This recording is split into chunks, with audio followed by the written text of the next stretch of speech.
तो इसको जो है डेराइव करने के लिए हमें रिंग वाला जो फॉर्मूला है वो रिक्वायर्ड होगा कि ये सर्कुलर डिस्क और charge per unit area, charge per unit area है इसका sigma, sigma is equal to q और डिवाइडेड बाई टोटल चार्ज, मान लो क्यू दिया होगा, q divided by area, area हो जाएगा पाई आर स्क्वायर।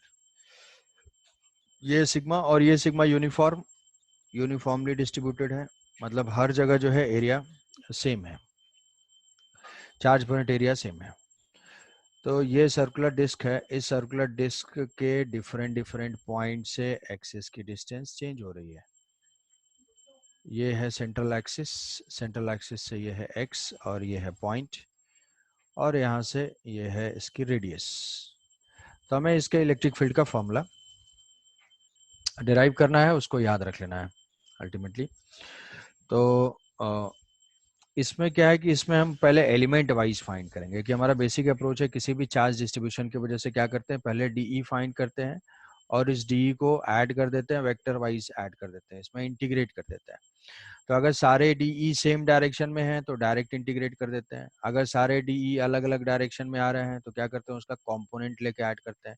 जैसे कि स्ट्रेट वायर में था, अलग अलग डायरेक्शन में डीई था तो इसमें कंपोनेंट वाइज ऐड किया था। सर्कुलर आर्क में था तो ये जो है अलग अलग डायरेक्शन में डिफरेंशियल था तो इसमें कंपोनेंट वाइज ऐड किया था। सेम जो है ये सर्कुलर रिंग के एक्सिस पे था, इसमें भी जो है इलेक्ट्रिक फील्ड थी अलोंग द एक्सिस, ये वाले जो है कैंसिल आउट कर रहे थे ड्यू टू सिमेट्री। तो यहाँ पे हम वही सर्कुलर रिंग वाला रिजल्ट यूज करेंगे, और इसका जो रिजल्ट था वो था k q x divided by x square plus are square whole to the power 3/2। तो ये है एक्स, यहाँ से मान लिया कि हम आर रेडियस का एक स्मॉल रिंग कंसीडर करेंगे, स्मॉल रिंग, और वो हो जाएगा डी आर, ये था डी आर, ये डी आर है स्मॉल रिंग।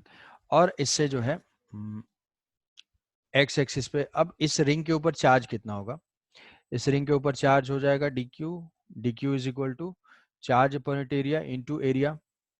अब इस एलिमेंटल रिंग का एरिया कितना होगा, सिग्मा इंटू 2πr, अगर याद होगा तो एलिमेंट सर्कुलर रिंग इसी तरह से लेते थे, 2πr into d r, into d r. तो 2πr r d r 2πr into d d r r into sigma, ये हो जाएगा डी क्यू। अब इस डी क्यू के बाद इसके वजह से जो इलेक्ट्रिक फील्ड होगा, इलेक्ट्रिक फील्ड जो होगा वो हो जाएगा डी ई, और वो डी ई किस डायरेक्शन में होगा, क्योंकि ये एलिमेंट जो है किस टाइप का सर्कुलर रिंग है, तो ये एक डी ई जनरेट करेगा, ये हो जाएगा डी ई की डायरेक्शन, और वो डी ई क्या होगा, यही वाला फॉर्मूला अप्लाई करेंगे। This D E is equal to integration of, this D E is equal to K total charge on the ring, वो डी क्यू, डिस्टेंस यहाँ से एक्स से X divided by x square plus are square whole to the power 3/2, ये हो गया। इसकी direction इसी direction में।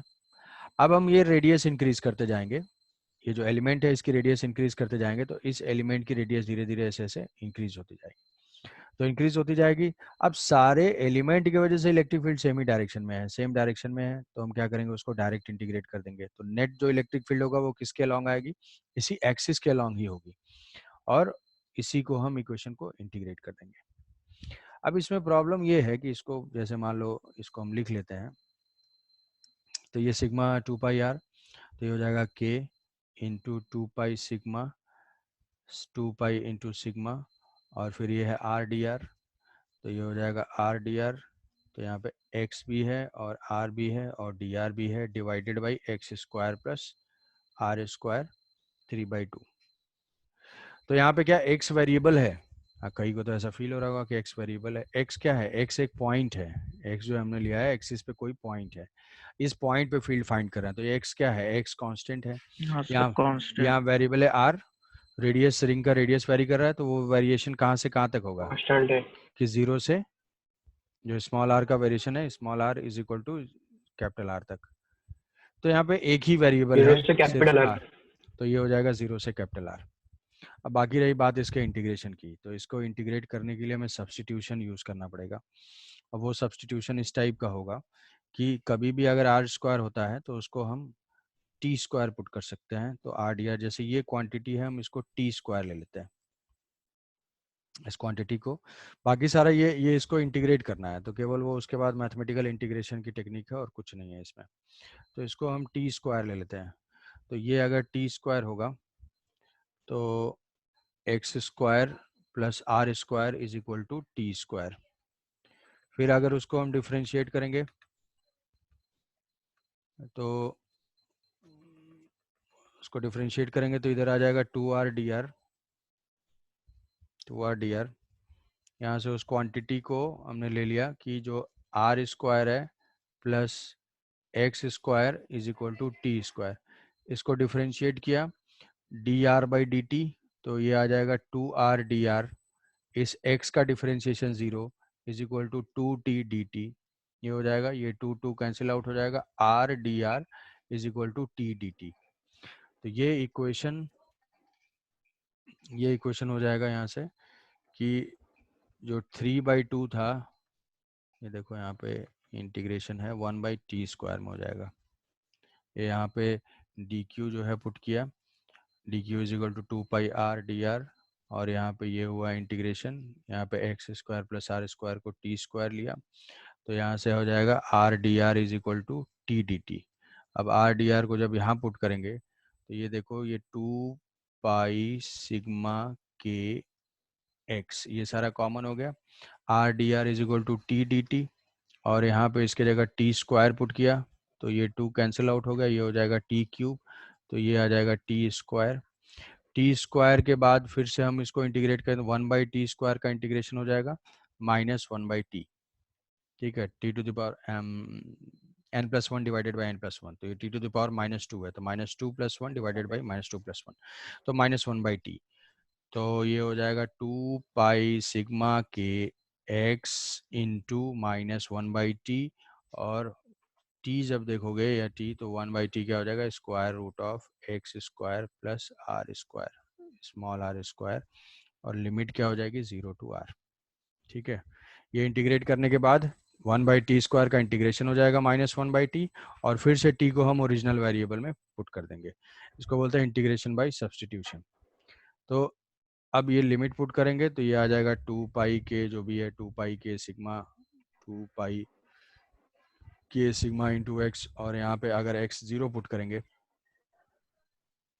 x 0 पुट करेंगे, यहाँ r 0 पुट कर r पुट करेंगे तो ये minus, minus minus plus, r की वैल्यू 0 पुट करेंगे तो ये हो जाएगा 1/x माइनस 1/स्क्वायर root of x square plus are square. ये होगा, x को ब्रैकेट के अंदर लिख लो, तो ये हो जाएगा 2 अगर ये k क्या है, k है 1/4 एप्सिलॉन नॉट, तो ये 1/4 एप्सिलॉन नॉट अगर इसको पुट करेंगे तो ये 2 और वो कैंसिल आउट हो जाएगा, ये क्वांटिटी हो जाएगी।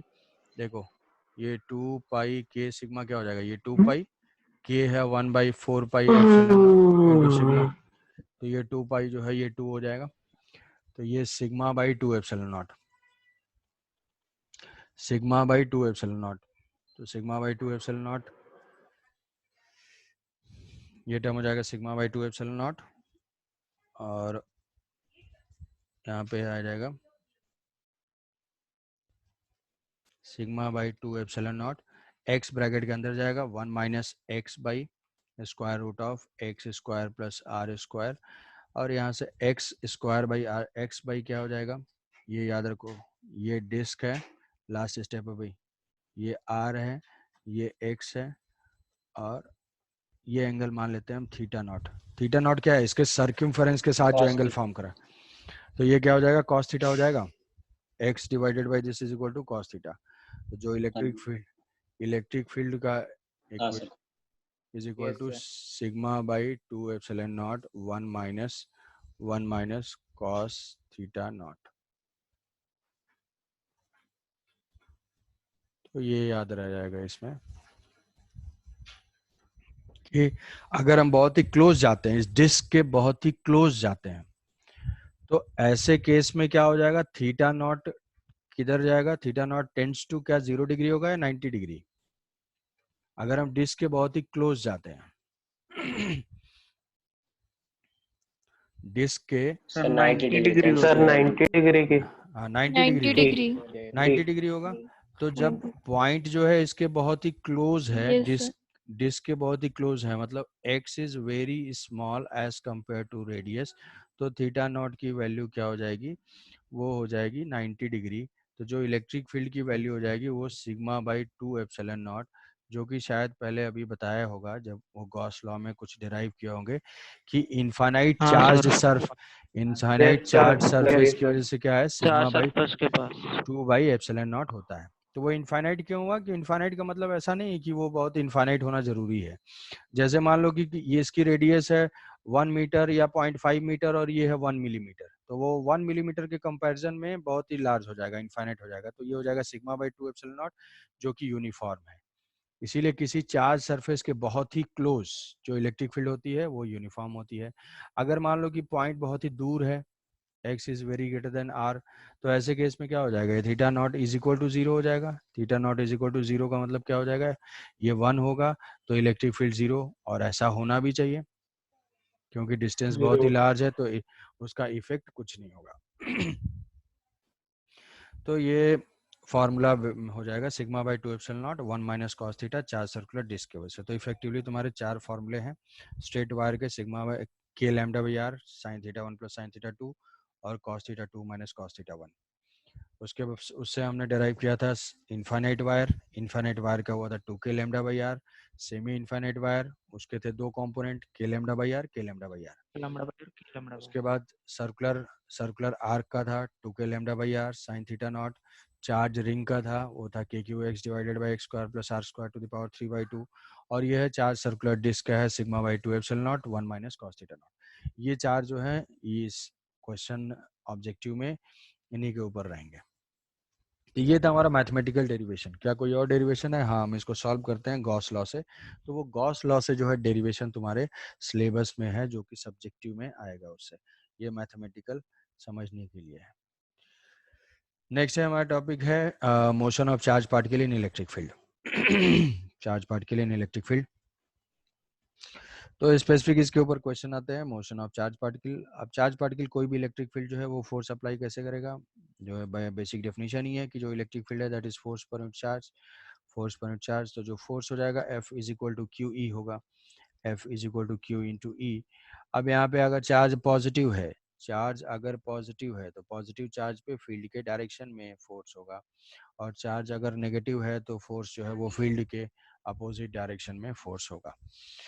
तो पॉजिटिव चार्ज पे सेम डायरेक्शन में, नेगेटिव चार्ज पे अपोजिट डायरेक्शन में, F is equal to Q e. अब अलग अलग टाइप के मोशन हो सकते हैं, तो तुम्हें ये सोचना है कि जैसे मान लो इलेक्ट्रिक फील्ड में हमने चार्ज को ऐसे ही छोड़ दिया, कोई एक इलेक्ट्रिक फील्ड है और इसमें चार्ज को हमने रेस्ट से छोड़ दिया पॉजिटिव, तो इसका मोशन कैसा होगा? इसका मोशन स्ट्रेट लाइन में होगा और एक्सेलरेटेड होगा, क्योंकि यहाँ से फोर्स ऐड कर रहा होगा। रेस्ट से अगर रिलीज किया, इनिशियल वेलोसिटी चार्ज की 0 है, तो इसका जो एक्सेलेरेशन हो जाएगा, acceleration is equal to Q E by m, और इस एक्सेलेरेशन की वजह से ये एक्सेलेरेट करेगा। तो एक्सेलेरेट करेगा तो हम बता सकते हैं कि इसका पाथ हो जाएगा स्ट्रेट लाइन। स्ट्रेट लाइन है, और इसका जो पोजीशन अगर मान लो मेजर करना होगा तो क्या हो जाएगा, x is equal to u t plus half A T square, ये हो जाएगा half q E by M into T square. तो किसी सेकंड पे सिंपल जैसे चार्ज पार्टिकल जैसे ग्रेविटी में था, ग्रेविटी भी क्या है, ग्रेविटेशनल फील्ड है, वो डाउनवर्ड डायरेक्शन में है। हम कोई मास यहाँ से अगर ड्रॉप करते हैं तो वो इसी तरीके से मूव करता है, एक्सेलेटेड होता है। तो अगर इसमें मान लो कि ऐसा आ जाए कि what is the a t graph, तो एक्सेलेरेशन वर्सेस टाइम ग्राफ, मतलब काइनेमेटिक्स को इससे रिलेट किया जा सकता है, एक्सेलेरेशन वर्सेस टाइम ग्राफ ऐसा टाइप का हो जाएगा। What is the x t graph, x t graph दिया हुआ होगा कि ऑब्जेक्टिव बोर्ड में ऐसा क्वेश्चन आ सकता है कि कोई चार्ज पार्टिकल इलेक्ट्रिक फील्ड में रिलीज किया गया, then which of the following graph can correctly represent the position versus time graph. तो ये पोजीशन वर्सेस टाइम ग्राफ क्या होगा, एक्स वर्सेस टी स्क्वायर, तो इसी टाइप का था। कांस्टेंट एक्सेलेरेशन वाला ग्राफ ऐसा ही होता था। VT graph, velocity versus time graph ये होता था। तो वो काइनेमेटिक्स वाले कॉन्सेप्ट को एक तो ये मोशन ऑफ चार्ज पार्टिकल से रिलेट किया जा सकता है। दूसरा है कि हमें इक्विलिब्रियम भी मेंटेन रह सकते हैं, जैसे एक एक्सपेरिमेंट है Millikan oil drop experiment. Sir. बताओ, क्या कुछ पूछ रहे हो? सर सर बताओ, कुछ पूछ रहे हो तो। हाँ सर। सर आपने जो एक्सेलरेशन सर मैग्नीट्यूड ने अच्छा सर, एक्सेलरेशन अपना मैग्नीट्यूड में दिया है। हाँ, एक्सेलरेशन मैग्नीट्यूड में, हाँ, क्यू ई बाई एम। अगर सर डायरेक्शन देखना है तो वो इसी डायरेक्शन में हो जाएगा, पॉजिटिव के डायरेक्शन में, फील्ड के डायरेक्शन में, या अपोजिट डायरेक्शन में। ठीक है। ठीक है सर। तो पहला यस। एक तो यहाँ से रिलीज किया तो किस टाइप का, स्ट्रेट लाइन टाइप का पाथ हो जाएगा। दूसरी पॉसिबिलिटी हो सकती है कि इक्विलिब्रियम हम मेंटेन कर सकते हैं। इक्विलिब्रियम कैसे मेंटेन कर सकते हैं? एक एक्सपेरिमेंट था, मिल्कन ऑयल ड्रॉप एक्सपेरिमेंट। ठीक है। मिल्कन ऑयल ड्रॉप एक्सपेरिमेंट का जो एप्लीकेशन था, उन्होंने क्या किया था कि उस एक्सपेरिमेंट के बेसिस पे क्वांटाइजेशन ऑफ चार्ज प्रूफ किया था। Quantization of charge, quantization of charge क्या बोलता है कि कोई भी चार्ज जो एग्जिस्ट करेगा वो प्लस माइनस एन ई के फॉर्म में यस ही एग्जिस्ट करेगा। तो मिल्कन ने वही चीज एक्सपेरिमेंटली स्टैब्लिश किया था, क्वांटाइजेशन ऑफ चार्ज को प्रूफ करके। वो कैसा था कि यहाँ से एक एक्सपेरिमेंट था जिसमें कि यहाँ पे उन्होंने क्या किया कि इसमें ऑयल ड्रॉप्स को स्प्रे किया तो पर्टिकुलर इलेक्ट्रिक फील्ड अप्लाई किया। इलेक्ट्रिक फील्ड अप्लाई किया और उस इलेक्ट्रिक फील्ड के कितना एप्लीकेशन रिटार्ड होता इलेक्ट्रिक फील्ड के एप्लीकेशन से उन्होंने उसको इक्विलिब्रियम में किया। तो इक्विलिब्रियम में किया तो जो इक्विलिब्रियम से हमें इक्वेशन क्या मिल जाएगा कि यहाँ पे अगर कोई भी चार्ज पार्टिकल की जो ऑयल ड्रॉप है वो स्प्रेइंग की वजह से, फ्रिक्शन की वजह से चार्ज हो गए, तो जो चार्ज ऑयल ड्रॉप होंगे वो इक्विलिब्रियम में आ जाएंगे। तो फिर उस इक्विलिब्रियम, उस ऑयल ड्रॉप्स को उन्होंने एक्सपेरिमेंटली माइक्रोस्कोप से ऑब्जर्व किया। तो ये मान लो कोई भी ऑयल ड्रॉप अगर इक्विलिब्रियम में है तो उसके ऊपर कुछ ना कुछ इलेक्ट्रिक फोर्स होगा। अगर मान लो वो नेगेटिवली चार्ज है तो हमें इलेक्ट्रिक फील्ड किस डायरेक्शन में अप्लाई करना चाहिए? अगर नेगेटिवली चार्ज है तो mg तो डाउनवर्ड डायरेक्शन में ही होगा, इलेक्ट्रिक फील्ड भी किधर होना चाहिए? अगर मान लो ये नेगेटिवली चार्ज ऑयल ड्रॉप है, नेगेटिवली चार्ज है, तो ये mg तो डाउनवर्ड है, इसको बैलेंस करने के लिए QE होना चाहिए है? Upward direction. डाउनवर्ड तो ये, डाउनवर्ड होना चाहिए। हाँ, ये फोर्स अपवर्ड तभी होगा सर जब डाउनवर्ड इलेक्ट्रिक फील्ड डाउनवर्ड होगा। Downward upward. तो उन्होंने क्या किया सर कि, इलेक्ट्रिक फील्ड डाउनवर्ड। हाँ हाँ ठीक है ठीक है, इलेक्ट्रिक फील्ड डाउनवर्ड है। तो इलेक्ट्रिक ऐसा फील्ड डाउनवर्ड। ऐसा इलेक्ट्रिक फील्ड हम कैसे सेट कर सकते हैं? ऐसा इलेक्ट्रिक फील्ड हम कैपेसिटर के प्लेट से सेट करते हैं। तो वो सब आ जाएगा कि कैपेसिटर का कोई प्लेट है और ये पॉजिटिव से नेगेटिव की तरफ ये इलेक्ट्रिक फील्ड है और इसमें कोई चार्ज पार्टिकल इक्विलिब्रियम में है, कोई चार्ज पार्टिकल यहाँ से इक्विलिब्रियम में है। तो इक्विलिब्रियम में है तो यहाँ से इक्वेशन लिख लेंगे, Q E is equal to M G. तो ये Q E is equal to M G हुआ, तो यहाँ से चार्ज आएगा, charge is equal to M G divided by E. जो इलेक्ट्रिक फील्ड अप्लाई करेगा वो पता चल जाएगा। एम एम जो है वो हम फाइंड करेंगे, जो ऑयल की डेंसिटी होगी, ड्रॉप का जो रेडियस होगा, उस सबसे मास फाइंड करेंगे और यहाँ से चार्ज निकाला उन्होंने। और चार्ज निकालने के बाद देखा कि सारे चार्ज जो हैं वो प्लस माइनस एन ई के फॉर्म में, मतलब माइनस एन ई के फॉर्म में ही एग्जिस्ट करते हैं। तो ये इक्विलिब्रियम का यूज था मिल्कन्स ऑयल ड्रॉप एक्सपेरिमेंट में। फिर दूसरा है कि हॉरिजॉन्टल में, ये तो ठीक है, हॉरिजॉन्टल अभी बताया कि यूनिफॉर्मली एक्सलेटेड मोशन हो सकता है। अब इससे हम पैराबोलिक टाइप का पाथ भी ऑब्जर्व कर सकते हैं। पैराबोलिक टाइप का पाथ क्या, सर्कुलर पाथ हमें मिल सकता है? कोई चार्ज पार्टिकल सिर्फ इलेक्ट्रिक फील्ड में, यहाँ पे बात हो रही है ओनली इन इलेक्ट्रिक फील्ड कि motion of charge particle only in electric field. तो अगर किसी चार्ज पार्टिकल को मान लो सर्कुलर पाथ पे अगर मूव करता होता, ठीक है, तो इसके ऊपर फोर्स किस डायरेक्शन में होती? फोर्स जो है हमेशा कंटिन्यूअसली चेंज होती रहती, सेंट्रीपिटल फोर्स इसको प्रोवाइड करना पड़ता। सेंट्रीपिटल फोर्स प्रोवाइड करने के लिए जो क्यू ई है उसकी डायरेक्शन कंटिन्यूअसली चेंज होती। तो क्या ऐसा अगर हम कभी भी यूनिफॉर्म इलेक्ट्रिक फील्ड अप्लाई करेंगे, कांस्टेंट इलेक्ट्रिक फील्ड अप्लाई करेंगे, तो ये चीज तो पॉसिबल नहीं है। तो इसीलिए इलेक्ट्रिक फील्ड में ऐसा दिया हुआ होगा कि which type of path is possible, straight line, ठीक है, सर्कुलर, पैराबोलिक। तो पहला तो ये समझना है कि सर्कुलर टाइप का पाथ पॉसिबल ही नहीं है, सर्कुलर टाइप का पाथ इलेक्ट्रिक फील्ड में पॉसिबल नहीं है। अब पैराबोलिक टाइप का पाथ पॉसिबल है। कैसे पॉसिबल है कि जैसे मान लो हमने एक यूनिफॉर्म इलेक्ट्रिक फील्ड जनरेट किया है और वो यूनिफॉर्म इलेक्ट्रिक फील्ड जो है वो यहाँ से है, ये पॉजिटिव चार्ज है, ये पॉजिटिव चार्ज है, और यहाँ से ये है ऐसे, ये इलेक्ट्रिक फील्ड है। अब मान लो यहाँ पे पॉजिटिव चार्ज एंटर कर रहा है, पॉजिटिव चार्ज को ऐसे प्रोजेक्ट किया गया, तो अब अगर प्रोजेक्टाइल से रिलेट करोगे कि प्रोजेक्टाइल में किसी भी पार्टिकल को हम यहाँ प्रोजेक्ट करते थे ग्राउंड से ग्राउंड से प्रोजेक्ट करते थे ऐसे v, और ये होता था थीटा, ये होता था थीटा। तो इसका जो एक्सेलेरेशन होता था वो तो होता था एनजी डाउनवर्ड डायरेक्शन में जी से। ठीक है, जी जो है डाउनवर्ड डायरेक्शन में इसका एक्सेलेरेशन। तो यहाँ पे भी क्या था, और ये एक्सेलेरेशन कांस्टेंट होता था मैग्नीट्यूड एंड डायरेक्शन में। तो ये पार्टिकल को अगर हम ये वी नॉट देते हैं तो ये भी क्या होगा, इसके पास एक एक्सेलेरेशन होगा डाउनवर्ड डायरेक्शन में, और उस एक्सेलेरेशन की जो वैल्यू होगी वो हो जाएगा Q E divided by m, q E divided by m. तो ये किस टाइप का पाथ फॉलो करेगा, एक्स वाला कॉम्पोनेंट चेंज नहीं होगा, ये जो है ऐसे पाथ फॉलो करेगा। ठीक है, वेलोसिटी बढ़ाते जाएंगे तो ये क्या हो जाएगा, ये हो जाएगा जैसे प्रोजेक्टाइल में हम फाइंड करते थे रेंज, वैसे ही जो है ये रेंज हो जाएगा। यहाँ से यहाँ तक आने का जो टाइम होगा that is called time of light, ये सारा जो है टाइम ऑफ लाइट हो जाएगा। तो पैराबोलिक टाइप का पाथ पॉसिबल है कभी भी अगर एक्सेलेरेशन कांस्टेंट है और एक्सेलेरेशन और वेलोसिटी के बीच में अगर एंगल 0 और 180 के अलावा है तो उसका पाथ जो है पैराबोलिक पॉसिबल है। तो स्ट्रेट लाइन पॉसिबल है, पैराबोलिक पॉसिबल है, बट सर्कुलर पॉसिबल नहीं है। अब इस पैराबोलिक पाथ में दो टाइप के क्वेश्चन हो सकते हैं कि दो तीन चार्ज पार्टिकल दिए हो, हमें उसमें चार्ज के साइन को आइडेंटिफाई करना हो ट्रेजेक्ट्री को देख के। तो अगर मान लो कि ऐसा दिया हुआ है, ऐसा दिया हुआ है, ये मान लो ये माइनस है और यहाँ से प्लस है, ठीक है, और दो चार्ज है, मान लो यहाँ पे Q1 है और यहाँ पे Q2 है। ये दिया हुआ है कि एक चार्ज पार्टिकल ऐसे डिफ्लेक्ट हो रहा है, दूसरा चार्ज पार्टिकल ऐसे डिफ्लेक्ट हो रहा है। ये क्वेश्चन जरूर आता है।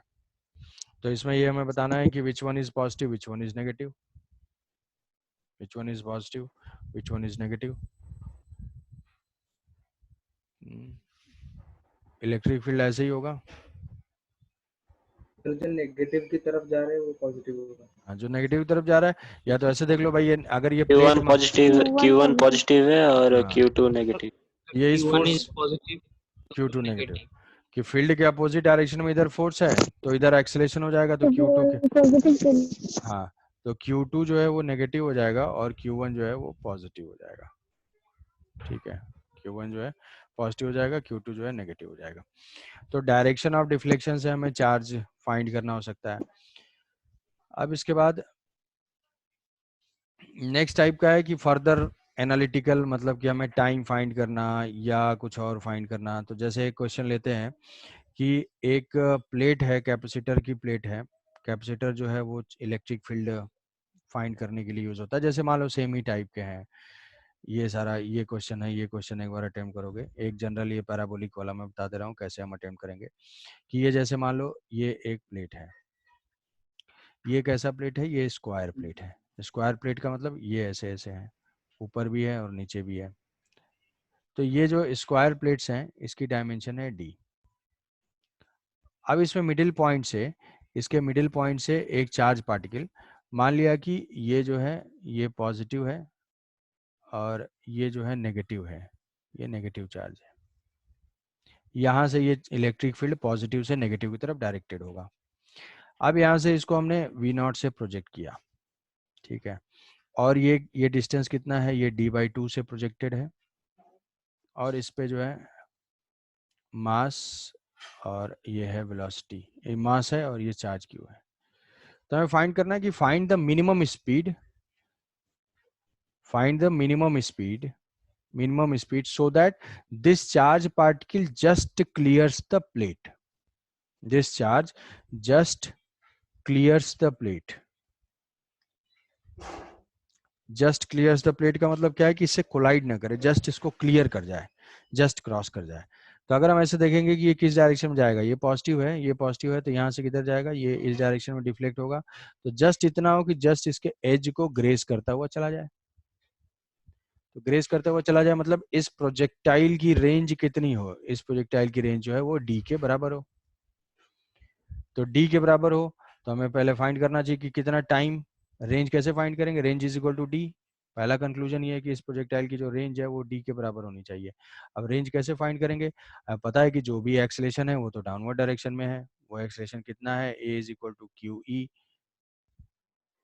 ई डिवाइडेड बाई एम, ये है एक्सेलेरेशन। तो इस एक्सेलेरेशन की वजह से ये एक्सलेशन है डाउनवर्ड डायरेक्शन में क्यू ई बाई एम। अब इसको यहाँ से यहाँ तक आने में टाइम कितना लगेगा, तो टाइम फाइंड करेंगे। अगर याद होगा कि टाइम हो सर जाता है, जी को कंसिडर नहीं करेंगे? नहीं जी ग्रेविटी को इग्नोर करना है, जी को कंसीडर करेंगे अगर दिया हुआ होगा, बट यहाँ पे ये मेंशन्ड है कि जी जो है 0 लेना है, ग्रेविटी फ्री लेना है। जी को कंसीडर करेंगे तो थोड़ा एक और एक्सलेशन बढ़ जाएगा और कुछ चेंज नहीं होगा। अगर जी हो तो एक्सेलरेशन में ऐड कर देंगे। हाँ, अगर जी होगा तो यहाँ पे Q E plus M plus minus G हो जाएगा, अपवर्ड जा रहा होगा तो माइनस जी हो जाएगा। ठीक है, अभी हम ले लेते हैं कि जी 0 है, ये चीज जी 0 है, जी गिवन होगा तो कुछ चेंज नहीं होगा। ये जो ए की वैल्यू होगी जी वाले केस में वो हो जाएगा Q E by M plus G. ठीक है, तो अब इसका टाइम, तो टावर से अगर याद, टावर से अगर कोई प्रोजेक्टाइल ऐसे प्रोजेक्ट होता था तो जो इसके आने का नीचे टाइम होता था, this time is equal to root of 2h by G, क्योंकि सर वाई जो जो टाइम है वो 2u तो sin theta by g। 2u sine theta by G नहीं, वो तो time of flight ground to ground वाले के लिए होता था। ये टावर से प्रोजेक्टेड है ना, sin theta। हाँ रूट सर, टावर से। टावर वाले का रूट 2h बाई जी, क्योंकि किसी ऑब्जेक्ट को अगर हम ड्रॉप करते हैं तो उसके लिए टाइम कितना आता था, root 2h by G, root 2h by G. अगर हॉरिजेंटल प्रोजेक्ट करेंगे तो भी हो जाएगा root 2h by G, horizontal project करेंगे तो भी रूट 2h बाई जी। क्यों? हाँ सर। क्योंकि वाई वाले कंडीशन में कोई चेंज नहीं है। तो हाँ सर, वो यू आई 0 है। यू वाई 0 है, तो यू वाई 0 है तो वहाँ से रूट 2h बाई जी आ जाएगा फॉर्मूला। अब इस रूट 2h बाई जी को हम पुट कर देंगे उसमें रेंज से इक्वेट करने के लिए, क्योंकि हॉरिजॉन्टल डायरेक्शन में एक्सलेशन क्या है, 0, एक्सलेशन 0 है तो वेलोसिटी जो है उसका कांस्टेंट रहेगी, हॉरिजॉन्टल डायरेक्शन में वो चेंज नहीं होगा। तो d जो रेंज है, रेंज को हम इक्वेट कर देंगे कि दिस रेंज जो है इस प्रोजेक्टाइल की हो जाएगी d is equal to velocity horizontal direction में v naught ut plus half at square, x direction में डिस्प्लेसमेंट, तो x ax क्या है यहाँ पे 0, जस्ट जैसे प्रोजेक्टाइल में होता था। तो ये हो जाएगा v naught into time is equal to square root of 2h by g. h की जगह पे क्या लेंगे, h जो है d बाई 2 बाई जी क्या था यहाँ पे, एक्सेलेरेशन डाउनवर्ड डायरेक्शन में, ये क्या हो जाएगा क्यू ई बाई एम।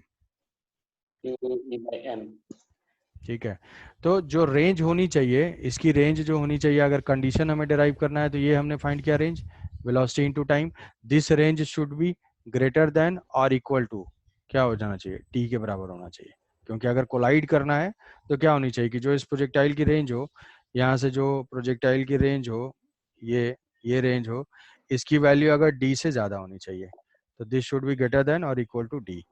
तो यहाँ से वी नॉट की वैल्यू आ जाएगी, v naught is greater than और इक्वल टू हो जाएगा d into square root of, ये 2 से 2 कैंसिल आउट हो जाएगा Q E by d m. तो ये डी ब्रैकेट के अंदर लेंगे तो वी नॉट जो है वो ग्रेटर देन आ जाएगा, v naught should be greater than equal to Q e d divided by small M.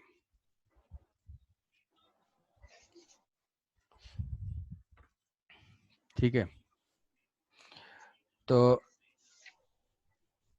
ऐसे सॉल्व करेंगे वो प्रोजेक्टाइल के कॉन्सेप्ट को अप्लाई करके। तो Yes, एक क्वेश्चन जो है ये क्वेश्चन, हाँ सर हाँ बताओ, सर हाँ बोलो। सर ये जो पार्टिकल सर जो पार्टिकल सर ऑपोजिट एंड को एज के जाकर टच करेगा। हाँ, अपोजिट एंड के एज को जाके टच करेगा, कि यहाँ से दिया हुआ है कि प्लेट के साथ कोलाइड नहीं करना चाहिए, तो ये प्लेट ऐसे है, एक ऊपर सर वाली प्लेट। सर सर हाँ बोलो।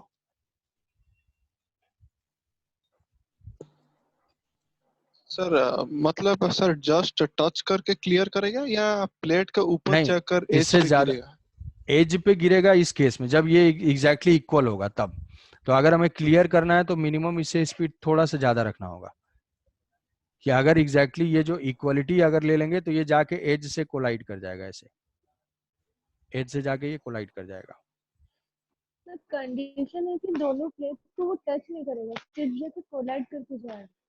नहीं, कंडीशन हम ये पुट करेंगे कि फॉर जस्ट क्लियरिंग, मतलब स्पीड जस्ट इससे मैक्सिमम होनी चाहिए जो हमने फाइंड किया है कि जो रेंज इस प्रोजेक्टाइल की होगी, this range should be greater. अब ग्रेटर मतलब जस्ट फाइंड करने के लिए वो वैल्यू इक्वलिटी लगा देंगे कि दिस इक्वल टू, तो जो इक्वलिटीज हमारी स्पीड आ गई, जैसे मान लो 2 मीटर पर सेकेंड आई, तो अगर 2 मीटर पर सेकेंड से करेंगे तो ये जस्ट यहाँ पे आके कोलाइड कर जाएगा, है बस उनमें जस्ट एज से टकरा जाएगा, यस तो 2 से थोड़ा सा यस ज्यादा सर होना चाहिए। ठीक है, यस सर यस सर तो ये एनसीईआरटी का क्वेश्चन है, एनसीईआरटी का एक क्वेश्चन है, ये एक्सरसाइज में है फर्स्ट चैप्टर के, और वो क्वेश्चन आता भी है कि 2-3 पार्टिकल दिए हुए हैं, अल्फा पार्टिकल है, और ये क्वेश्चन इधर सॉल्व किया, अल्फा पार्टिकल है, प्रोटॉन है और इलेक्ट्रॉन है, तो वो सारे अगर सेम स्पीड से सेम मोमेंटम से प्रोजेक्ट किए जाएंगे तो ज्यादा कौन सा डिफ्लेक्ट होगा। से 2-3 केस है, इसको थोड़ा सा ट्राई करेंगे। अल्फा पार्टिकल अल्फा पार्टिकल है, तो मान लो जैसे ये है, यहाँ से देखो, यहाँ से दोनों सेम सेम ऐसे ऐसे हो रहा है, तो पहला क्वेश्चन तो उसमें दिया हुआ है कि ऐसे ऐसे है, इसमें से सारे अगर सेम स्पीड से प्रोजेक्ट किए जाए, ठीक है। अब सेम स्पीड का वेरिएशन हो सकता है कि सेम मोमेंटम से भी प्रोजेक्ट किया जाए, ऐसा भी हो सकता है सेम काइनेटिक एनर्जी से प्रोजेक्ट किया जाए, मतलब क्वेश्चन के वेरिएशन बता रहा हूँ। एनसीईआरटी में दिया हुआ है, मान लो कि सेम स्पीड से प्रोजेक्ट किया जाए, तो सेम स्पीड से प्रोजेक्ट किया जाए तो ये बोला जाएगा कि कौन सा ज्यादा डिफ्लेक्ट होगा, ज्यादा डिफ्लेक्शन किसका होगा। तो वो डिफ्लेक्शन फाइंड करने के लिए हम मान लो ऐसे ऐसे, मान लो सेम इलेक्ट्रिक फील्ड सब कुछ सेम है, स्पीड सेम है, तो हमें डिफ्लेक्शन फाइंड करना है। डिफ्लेक्शन ये क्या हो जाएगा, डिफ्लेक्शन जो है ये वाई कोऑर्डिनेट हो जाएगा, डिफ्लेक्शन यही हो जाएगा इस डायरेक्शन में वाई कोऑर्डिनेट, ये वाई डायरेक्शन में वाई कोऑर्डिनेट क्या हो जाएगा, Y is equal to U Y T, U Y तो जीरो है, plus half A T square, half A T square, तो ये y is equal to half A T, A क्या है, a is equal to Q E by M into T square, into T square. तो अगर electric field same है, ये same है, time, अच्छा टाइम, टाइम अगर सेम टाइम पे हम देख रहे हैं, टाइम अगर सेम है 2 सेकंड के बाद 1 सेकंड बाद, किसका डिफ्लेक्शन ज्यादा है, तो इस इक्वेशन से किसका डिफ्लेक्शन ज्यादा होगा, जिसके लिए q बाई एम की वैल्यू ज्यादा होगी। तो जो इलेक्ट्रॉन है, इलेक्ट्रॉन के लिए q बाई एम, तो मान लो कि एक पॉजिटिव चार्ज है प्लस ई, और ये मास ऑफ इलेक्ट्रॉन है, यहाँ पे plus E mass of proton है, और अल्फा पार्टिकल के लिए प्लस 2e, तो ये कितना हो जाएगा, इलेक्ट्रॉन ज्यादा डिफ्लेक्ट होगा क्यों भाई, क्योंकि जिसका मास सबसे कम हो चार्ज ज्यादा हो, तो मास ऑफ इलेक्ट्रॉन तो प्रोटॉन से बहुत कम होता है, तो सबसे मैक्सिमम डिफ्लेक्शन किसका हो जाएगा, इलेक्ट्रॉन, हल्का सा है उड़ जाएगा इलेक्ट्रॉन, इलेक्ट्रॉन तो बहुत ही लाइट है उड़ जाएगा वो, तो उसमें डिफ्लेक्शन ज्यादा हो जाएगा। इसमें प्रोटॉन और अल्फा पार्टिकल में इसकी वैल्यू हो जाएगी प्लस ई डिवाइडेड, दोनों का इक्वल होगा सर।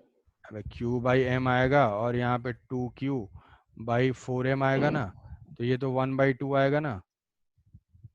अल्फा पार्टिकल क्या है, helium nucleus, double charge 4 time अच्छा of yes mass, sir yes sir yes. ठीक है, तो 1/2, तो इसका q बाई एम क्या होगा, कम होगा, ठीक है। तो अल्फा अल्फा पार्टिकल भारी है, हैवी है, तो सबसे लीस्ट डिफ्लेक्शन होगा, सबसे मैक्सिमम हो जाएगा इलेक्ट्रॉन का, इलेक्ट्रॉन के बाद प्रोटॉन का, प्रोटॉन के बाद अल्फा पार्टिकल का, ठीक है। तो यस सर। ये yes charge sir yes sir. Motion of charge particle जो है, इसको एनसीईआरटी का एक्सरसाइज वाला क्वेश्चन, बस इलेक्ट्रिक फील्ड का वो लास्ट में एक्सरसाइज में है, उसको थोड़ा सा कर लोगे। सर तो मान लो, सर हाँ बताओ। सर अगर हम न्यूट्रॉन को थ्रो करेंगे तो वो क्या डिफ्लेक्शन दिखाएगा। हम बताओ, न्यूट्रॉन के ऊपर चार्ज जीरो सर है, तो फोर्स जीरो है, तो वो डिफ्लेक्ट ही नहीं होगा, सर तो अनडिफ्लेक्ट, लेकिन स्ट्रेट चला ग्रेविटी जाएगा। तो आ रही। हाँ स्ट्रेट चला जाएगा, स्ट्रेट चला जाएगा। सर लेकिन ग्रेविटी तो आएगी ना उसके ऊपर। सर हाँ पैराबोलिक पाथ फॉलो नहीं करेगा। पैराबोलिक पाथ उस केस में फॉलो करेगा, वही जो बोला, अगर ग्रेविटी हम कंसीडर करते तो सिर्फ इलेक्ट्रिक फील्ड अभी तक हम ले रहे हैं, सिर्फ इलेक्ट्रिक फील्ड में अगर अनडिफ्लेक्टेड जा रहा है, मतलब ये चार्ज पार्टिकल कैसा होना चाहिए, न्यूट्रल होना चाहिए, क्यू जीरो होना चाहिए, मतलब न्यूट्रॉन अनडिफ्लेक्टेड जाएगा, न्यूट्रॉन अनडिफ्लेक्टेड जाएगा, आई बात समझ में। Yes yes sir. Yes sir. हाँ देखो जो भी है वो ओनली इलेक्ट्रिक फील्ड कर रहे हैं, ग्रेविटी होगा तो थोड़ा सा बस क्वेश्चन में वो एक्सेलेरेशन की वैल्यू बढ़ जाएगी। अब वो इलेक्ट्रिक फील्ड जनरली ग्रेविटी से बहुत ज़्यादा होता है। इलेक्ट्रोस्टैटिक फोर्स जो है वो ग्रेविटेशन के कंपैरिजन में बहुत ही ज़्यादा मैग्नीट्यूड का होता है, तो इसीलिए हम जो है मोस्टली जो है ग्रेविटी को इग्नोर ही कर देते हैं। तो इस पे मोशन ऑफ चार्ज पार्टिकल के ऊपर देखो यही है डिफ्लेक्शन इसका दिया हुआ है, Y electron plus alpha. Next class में हम लोग पढ़ेंगे, आज इतना ही रखते हैं। नेक्स्ट क्लास में इलेक्ट्रिक लाइंस ऑफ फोर्स तुमने पढ़ा होगा, वो इलेक्ट्रिक लाइंस ऑफ फोर्स की properties, electric lines of force कैसे ड्रॉ करते हैं, ये दो चीज़ें जो है सर कल के क्लास में डिस्कस करेंगे। हाँ भाई बताओ। सर क्या जे सर वो जो सर्कुलर पाथ में इलेक्ट्रिक फील्ड कांस्टेंट होने से सर सर्कुलर पाथ क्यों नहीं होता, वो थोड़ा फिर से बोल दो। सर्कुलर पाथ क्यों नहीं होता? क्योंकि फोर्स उसमें सर्कुलर पाथ में सेंटीपिटल एक्सेलेरेशन की डायरेक्शन चेंज होनी चाहिए ना हमेशा। तो अगर वो चेंज होनी चाहिए तो इलेक्ट्रिक फील्ड हमेशा रोटेट होना चाहिए, ऐसे कभी ऐसे कभी ऐसे कभी ऐसे। तो अगर यूनिफॉर्म इलेक्ट्रिक फील्ड है तो उसमें ये पॉसिबल नहीं है। यूनिफॉर्म का मतलब मैग्नीट्यूड भी